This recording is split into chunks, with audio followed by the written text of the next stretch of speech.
Nós vamos passar agora para o próximo painel, onde nós vamos falar com o tema Financiamento da Inovação Urbana, Novos Modelos. Para abrir esse painel, eu vou chamar o Philip Young, que é mestre em Administração Pública pela Kennedy School da Universidade de Harvard, é cofundador da Petra Energia, Companhia de Exploração de Petróleo e Gás, e fundador do URBAN, Instituto de Urbanismo e Estudos para a Metrópole, organização do terceiro setor, que tem como objetivo canalizar recursos gerados por suas empresas para o desenvolvimento de projetos urbanos para São Paulo. Philip, por favor.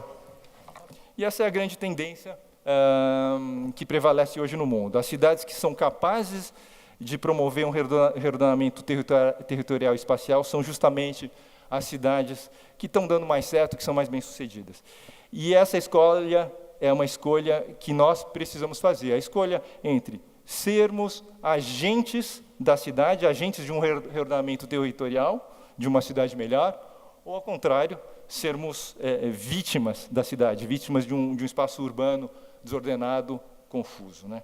E trazendo para a discussão o caso concreto de São Paulo, todo mundo sabe aqui e sente na pele, não é, que São Paulo é um grande caos em grande medida porque, historicamente, nós não soubemos promover esse reordenamento espacial. Um dos maiores indicadores do atraso da nossa reorganização espacial é a presença de áreas industriais ociosas em regiões muito centrais mesmo, a quase 500 metros do Marco Zero de São Paulo, você tem essa presença de áreas industriais ociosas. Esse é um indicador. E essas fotos que eu vou mostrar, são 6 fotos apenas, e elas mostram o quadro geral dessa presença desses terrenos ociosos no centro. São fotos do chamado Centro Expandido de São Paulo, e o Centro Expandido inclui bairros como Glicério, Belém, Bom Retiro, Pari, Brás, Moca, Barra Funda. E entre as cidades globais, isso é um dado importante, entre as cidades globais, São Paulo é a que possui o maior estoque de áreas industriais e ociosas como essas. E a cidade vive aqui uma desindustrialização, que eu chamo uma desindustrialização incompleta. Incompleta porque a atividade industrial não está mais ali, né? Não está mais aqui. Mas as fábricas, galpões e as chaminés, elas permanecem ali congeladas no tempo. E em terrenos vazios, ociosos, subutilizados, quando, paradoxalmente, a cidade vive uma suposta escassez de áreas para desenvolvimento urbano. Bom, o lado bom desse quadro sombrio que essas fotos mostram é que essas áreas industriais ociosas elas nos apresentam a possibilidade de reinvenção da cidade. Para vocês terem a ideia dessa possibilidade, essas áreas que nós vimos aí nas fotos têm o tamanho de Manhattan. É gigantesco a área ociosa de São Paulo em área central, em região central. Ou seja, temos aqui numa área do tamanho de Manhattan a chance de promover esse reordenamento e corrigir as assimetrias e desequilíbrios que nos flagelam, que foram mostrados aqui pelo Fernando Melo Franco com muita propriedade. Eu não vou repetir tudo, mas eu vou apontar, talvez, aqui 3 desses desequilíbrios territoriais de São Paulo, que acho que são muito importantes. Primeiro, temos uma assimetria espacial entre oferta de habitação e trabalho. O prefeito vem repetidamente dizendo isso e exemplificando e tomando ações em relação a isso. Mas isso significa, claro, de forma muito clara, que as pessoas moram longe de onde trabalham, isso corresponde a horas perdidas no trânsito, e isso, claro, significa uma qualidade de vida muito ruim.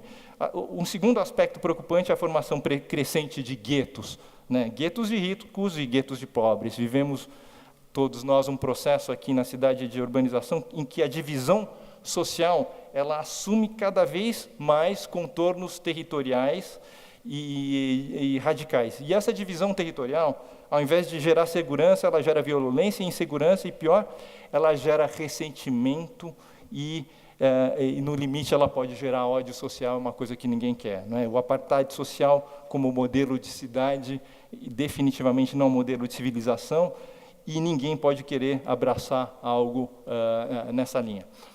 Terceiro desequilíbrio é o fato de que a urbanização brasileira, e sobretudo a urbanização de São Paulo, hoje é dominada por um tipo de empreendimento que não gera espaços públicos, né? E não gera pior de tudo, não gera vida nas cidades. Os empreendimentos se fecham para dentro, criam muros, não geram espaços de convívio, e isso é quase que a decretação da morte, né? Uma cidade sem espaço público é uma cidade sem cidadania. Bom, a minha consideração inicial é de que nós temos que, em virtude, inclusive, das nossas condições financeiras, nós temos que inovar do ponto de vista do financiamento, se nós quisermos construir uma cidade diferente da que temos. Eu sou fã de São Paulo, eu gosto de São Paulo como ela é. Eu acho que ela pode melhorar muito, mas eu já estou muito familiarizado com a cidade e não trocaria essa cidade por nenhuma outra do país, se me fosse dada essa oportunidade. Gosto da cidade como ela é e acho que gostaremos mais da cidade se nós a transformarmos respeitando as suas vocações, respeitando a sua história, respeitando os seus costumes. A questão do financiamento ela é central porque nós temos que tentar compatibilizar o empreendedorismo da cidade, e esse ano nós tivemos uma retomada dos investimentos imobiliários na cidade, muito importante. Muitos lançamentos estão sendo feitos, há uma revitalização da economia de São Paulo. São Paulo está com mais vigor em 2013, mas nós temos que compreender que os empreendimentos privados geram externalidades nem sempre positivas. Aliás, dependendo do empreendimento, ele mais gera externalidade negativa do que positiva. Isso se deve ao fato de que nós temos um desenho de desenvolvimento que é incompatível com o bem-estar, na minha opinião. É um modelo de desenvolvimento que vai destruindo bairros, um após o outro, e verticalizando em bloco, na direção sudoeste, setores inteiros da cidade, que eram, no passado recente, sobrados, que se transformaram nos paliteiros conhecidos. O que nós temos é que espalhar o desenvolvimento de maneira mais organizada. Eu acho que a maneira correta de fazer isso é espalhar o desenvolvimento pelos eixos de mobilidade. Você usar as artérias da cidade para adensar e trazer a população das classes C e D para morarem perto do transporte público, seja metrô, monotrilho, trem ou corredores de ônibus, e dar oportunidade dos miolos dos bairros respirarem, porque hoje os miolos dos bairros estão com adensamento incompatível com a infraestrutura. Nós temos várias ideias para a criação de fundos garantidores para estados e municípios, que eu acredito que poderiam ajudar muito na constituição de Project Finance. Mas, tendo dito tudo isso, quer dizer, eu acho que o Project Finance é uma ferramenta importante, ela não é uma panaceia, e sem a capacidade clássica de investimento do setor público, da própria prefeitura, que possa fazer investimentos indutores nas áreas remotas, onde não há rentabilidade, nas áreas mais pobres, o investimento básico precisa ser suportado pelo setor público, não precisa ser suportado todo em cima do orçamento corrente, deve ser suportado também por créditos de longo prazo, porque ele antecipa a capacidade de investimento do setor público.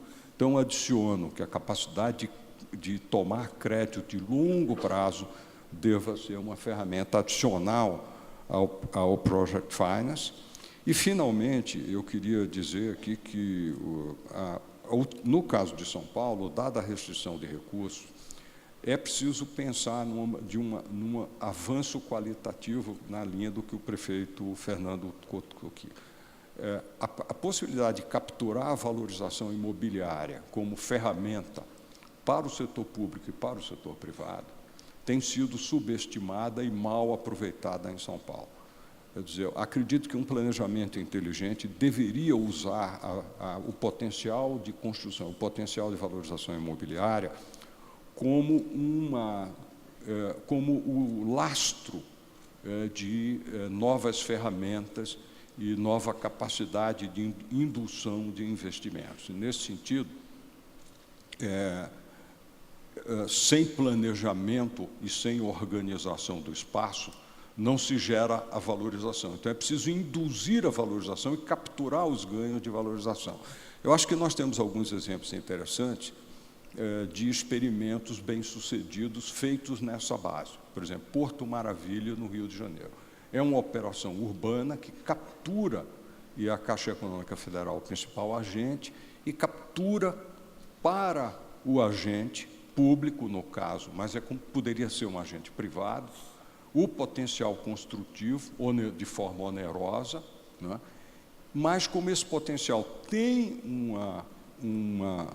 algo que vai além do que o setor público já capturou, sobra para o setor privado e põe de pé um sistema de financiamento. Então, nós precisamos usar como alavanca principal a valorização imobiliária em São Paulo a partir. Agora, sem capacidade própria de investimento, indutor, fica difícil fazer qualquer coisa. Então, é preciso que a Prefeitura tenha capacidade indutora.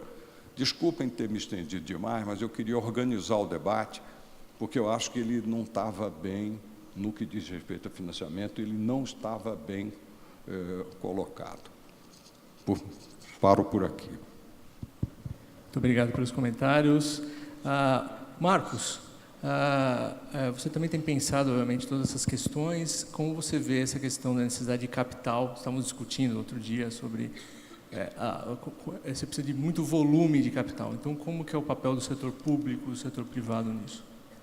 Bom dia a todos. Agradecer também o convite, cumprimentar todos os membros aqui do debate.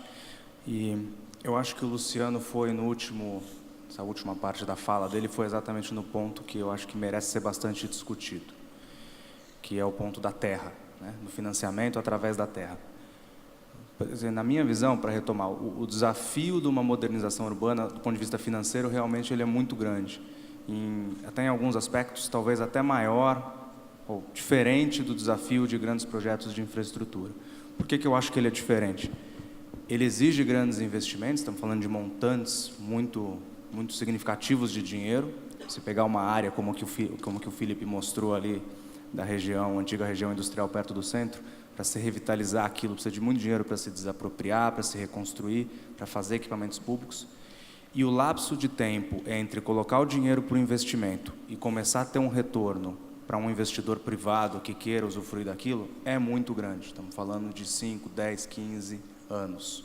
Precisamos reordenar a cidade, tem que revalorizar o centro, tem que espalhar a cidade, tem várias maneiras, mas tudo isso demanda financiamento. E tem 3 maneiras de financiar, né?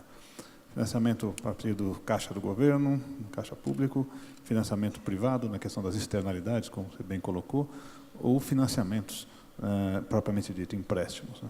A prefeitura, aqui eu converso muito com o prefeito e sei da briga que ele está tendo para renegociar a questão da dívida, tudo para liberar algum recurso, mas obviamente será sempre pouco aquilo que poderá vir da prefeitura municipal para financiar essa grande mudança que temos que fazer na cidade. Portanto, sobram as outras duas, que é justamente nos investimentos que estão feitos, e a prefeitura tem feito alguma coisa, né? Eu tive muito envolvido na época no Santander, naquela construção ali na esquina do JK com a Marginal, e todas as compensações que tiveram que ser feitas, né? Eu não quero entrar no mérito, até porque não era o construtor, nem sei. Eu só vi que algumas coisas são feitas em casos como esse, onde você precifica a externalidade, né?